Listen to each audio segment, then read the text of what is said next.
Le fait que les entreprises de bâtiment doivent aller vers le BIM est une évidence. La FFB pense que cela passe par plusieurs points. Tout d'abord, il est essentiel de bien dimensionner le BIM par rapport à la réalité de son entreprise, que ce soit en moyens techniques, en moyens humains. Le chef d'entreprise doit avoir le choix et la connaissance de l'ensemble des logiciels existants. Il doit aussi savoir ce que lui permet le logiciel ou les logiciels qu'il utilise déjà dans le cadre de son métier, ou voir avec son éditeur si des extensions BIM sont possibles. Enfin, tout ceci doit se faire dans une neutralité maximum et en tout cas à l'abri de toute pression commerciale. Donc la question, c'est de savoir si j'ai déjà un collaborateur qui a un savoir-faire BIM dans mon entreprise.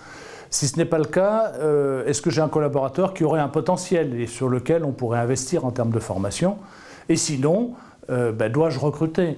Alors, la Fédération du bâtiment, aujourd'hui, offre des services en termes d'accompagnement pour analyser un petit peu l'entreprise sur les moyens et les capacités. Il faut savoir aussi que les centres de formation et les écoles ont commencé à former aux pratiques BIM un certain nombre de jeunes qui arrivent sur le marché. Je pense que les entreprises auront probablement besoin de se faire accompagner dans leur démarche de manière à adapter et structurer leurs besoins par rapport à leur métier, par rapport à leur effectif, par rapport à leur marché.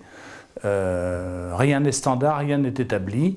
Il convient que chacun puisse formaliser ses besoins en fonction de ses moyens, en fonction des collaborateurs qu'il a, faire le choix d'évaluer ceux sur qui il pourra se reposer et en fonction du métier qui est le sien.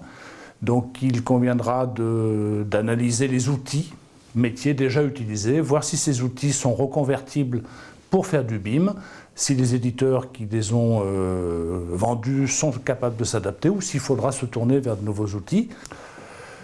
Les fédérations départementales sont le bon lieu pour découvrir et partager sur le BIM.